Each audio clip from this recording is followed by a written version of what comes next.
Guys, so let's talk about this. So James Gunn just released, I guess he announced this, the Gods and Monsters DC Studios announcement. So we're going to do something different this time. Usually for me to talk about it, I'm going to really dive into it this time around and just really talk about it with y'all real time.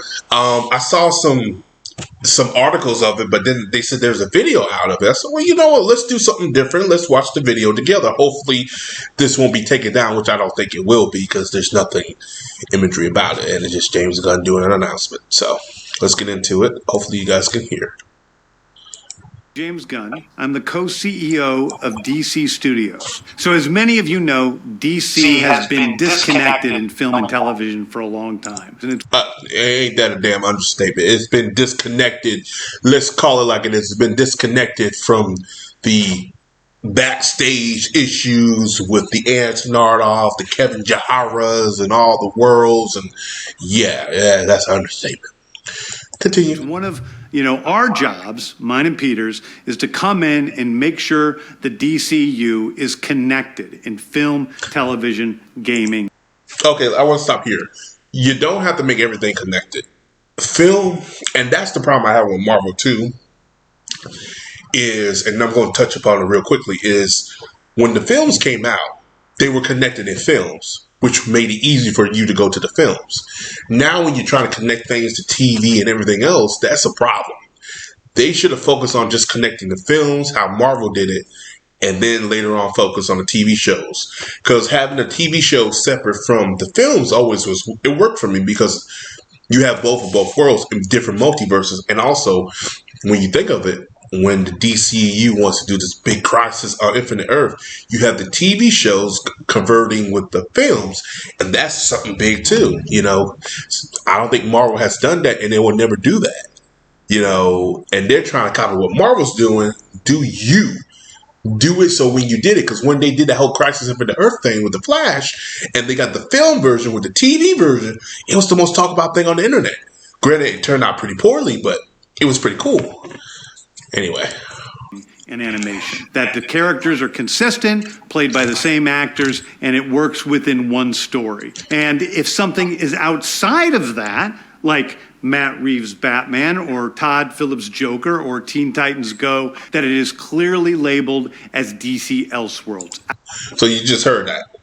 Batman, which I will touch upon in a minute, and the Joker, which I will touch upon in a minute, and Teen Titans Go, or Elseworlds. Here's the thing. We all know Teen Titans Go. That's fine. The Joker, it made $1 billion. That's fine. I get that. That's okay. The Batman, though, I have a problem with, because why are you getting new Batman characters? Well, why? This is the same shit they did years ago with the Dark Knight. You could have got Christian Bale back, and we would have never had the problem. The problem was, I didn't have an issue with Ben Affleck's Batman, is that when you create a new Batman, the people already fell in love with Christian Bale's version. Just have Superman in that version. See how that does. Then jump upon that and keep going. They want to do different things. It's like, just follow it. The Batman set the tone. Then follow that tone. But then I guess I can see the argument of they gotta make it dark and gritty. No, you don't. One side can be dark and gritty, the other side can be not. Everybody's always like, oh, people won't understand. With the new Marvel shows and all that, and Marvel movies, we can do that. I don't know. That's just I'm nitpicking. Let me go on. Outside of the mainstream DCU continuity. Now, Peter and I have gotten pretty lucky in terms of the 4 projects that are coming out over the next year. First, we have Shazam, Fury of the Gods. Shazam has always been off kind of in his own part of the DCU, so he connects very well. That moves directly into The Flash, a fantastic movie that I really love that resets. You hear that? The fantastic movie that I really love. Gotta really sell the movie, because the movie has gotten bad publicity. Not because the movie sucks, it's because of Ezra Miller. the entire DC universe. Then to move into Blue Beetle, a fantastic film about a kid who's a marvelous part of the DCU, and then into Aquaman 2, which leads directly into our next few projects, which I'm going to tell you about now. Okay, so if you notice that, he just want to move past that. So here's the thing. The only project I see him keeping out of all this, Shazam maybe is a keep, depending on how much it does well at box office. If it bombs, reboot.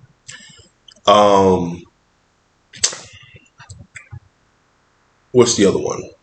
Flash. That's an automatic reboot because Ezra Miller's and that name. It just getting that reputation. It's just I think we all can agree that will be bad. So they're gonna reboot that one. And the after credit scenes, I believe that the Flash after credit scenes will probably be the best DC after credit scenes we've gotten because there's going to be a lot of mojo jojo they're doing. Movie magic, I call it. Okay, number 3. The Blue Beetle is the one I see them keeping because that one it hasn't been touched yet. And even they kept that one, and they can always keep that one and put the character into other films to see how he does. If he does well in other films, they can always come back to his own film. And I don't think they're going to recast him. And the guy that got it from Karate, Cobra Kai, I think he fits the role. The suit looks nice. I would keep Blue Beetle. He's new. He's young. You can still map him out for the next several years, I would say. And Aquaman. Yeah, Jason Moore said he ain't going nowhere. Bullshit. He gone too. So, anyway. So, Peter and I, along with a group of very talented writers, have started to map out an 8 to 10 year plan of what DC Studios will be in film, television, and gaming. This first chapter is called Gods and Monsters. Now, what I'm about to tell you, is a part of the first chapter. It's not the entire first chapter. The first project is Creature Commandos. Creature Commandos is an animated series. I've written all the episodes. Something we're going to do. Okay, so it's Creature Commandos. It looks interesting. Okay, I guess I could give it a chance. Do I want them in the DC? Not really, but who cares? That's a little bit different at DC is we're going to have characters move into animation, out of animation, usually having the same actor play their voice as who plays them in live action. The next project up is Waller. This is a story of Amanda Waller. So the rumors were true about that one. I heard rumors about that. They were going to do it. So if the rumors are true, they are going to keep Miss Davis. Played by Viola Davis. Hey, that's exactly what I just said. Viola Davis is going to team up with members of Team Peacemaker, and this is a story that's been created by Crystal Henry. Okay, so if you notice, he said Peacemaker. John Cena's not going nowhere. That whole crew of Peacemaker is not going nowhere. So what that means, the Suicide Squad, they're not going nowhere. That means Margot Robbie, Harley Quinn is still going to be there, except Jared Leto's Joker. Watchmen and Jeremy Carver, who created the Doom Patrol. It is a fantastic story that's out of this world, and I can't wait for people to see it. Okay, next up is the big one, the true beginning of the DCU. This is called Superman Legacy. This is being written by me. I'm in the middle of it. I'm having a great time doing it. And Superman will be released into theaters July 11th, 2025. Okay. So he said Superman Legacy is the beginning. So that's going to really set the universe July 2025. So what's 2033? They got a couple years. If he keeps on to it and not postpone it, they can do it. I think it could come out.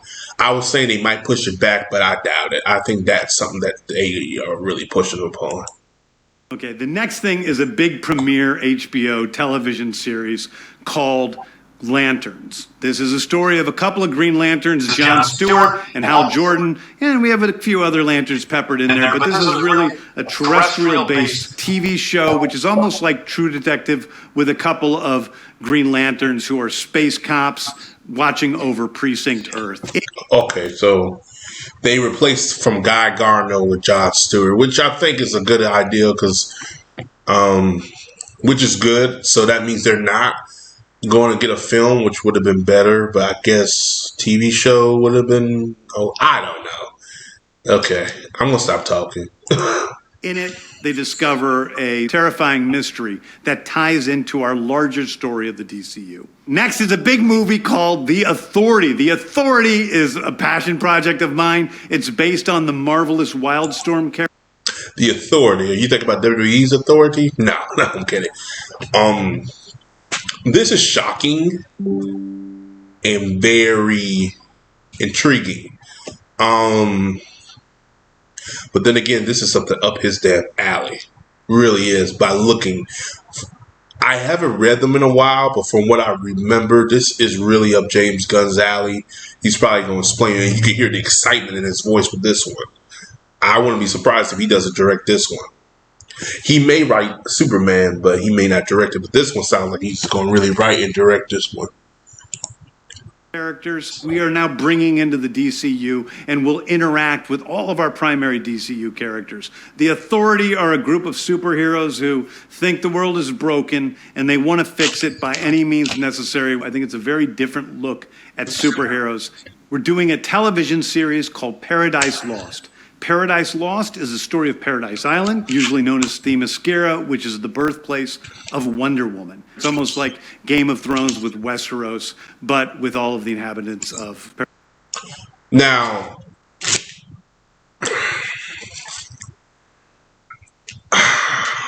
this sounds interesting, but I really don't know if I want to watch this or not. Okay.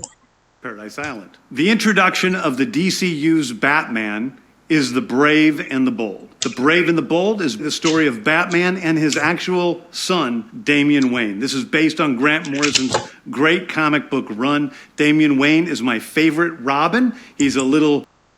Your favorite? Are you kidding me? How can he be your favorite? But, hey, to each his own, to each his own. To each his own. I mean, I already said it earlier in the video that they should have kept the Batman, but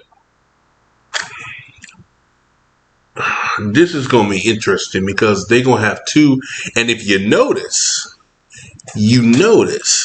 they're not saying Batman Brave and the Bold. They're saying The Brave and the Bold.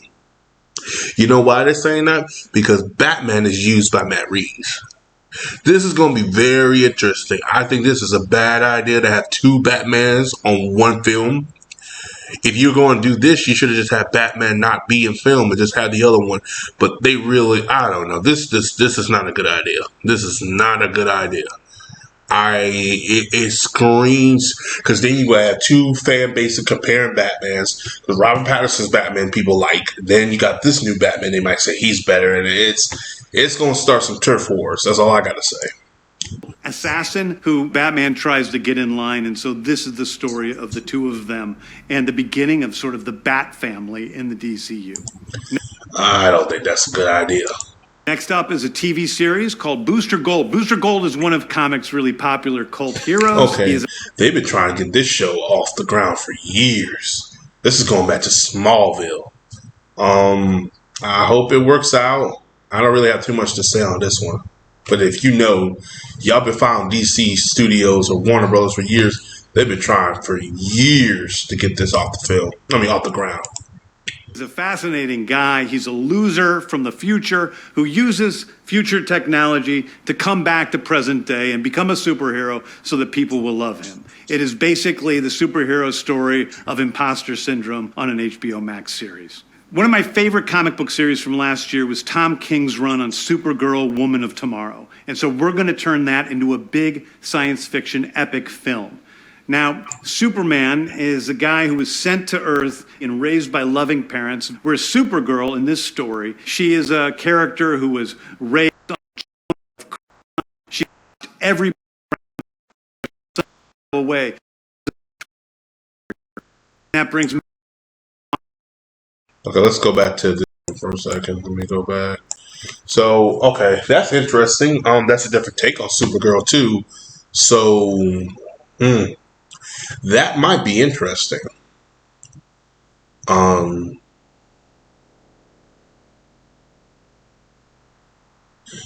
the Supergirl they got on the Flash, they're not going to continue that.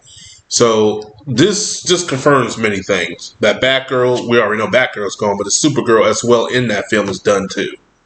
And this version they're going for is blonde too. Yeah, they're going back to the old version. So perish in some terrible way. So she's a much more jaded character.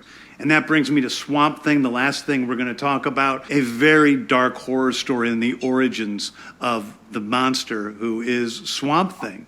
And although it's totally outside of the rest of the DCU, it will still feed into the rest of the stories.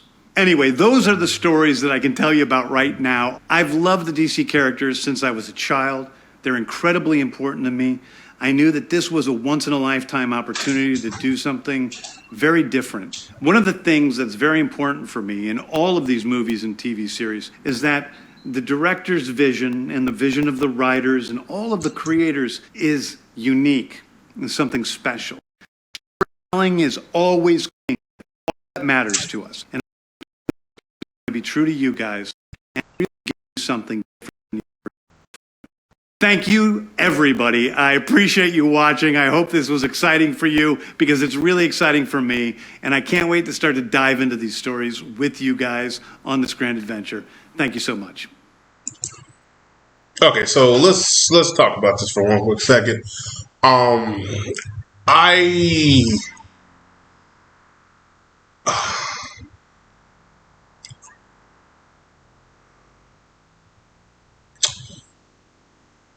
Okay, so my mind is everywhere right now. It's not a bad thing he's doing here. There is some complaints. I think the slate he has is not bad, but the slate he has is not good. The only, even when you watch, if you go back to the old MCU, each film had a slate, but each film felt like they were connected. But then again, this is me watching all these films. Until I see the films, I may not know. But the Justice League he's doing, if this is the version he is doing, because I looked at it, you got Swamp Thing, you got Supergirl, you got the Lanterns, you got Batman, you got Superman, then you got Wonder Woman, supposedly.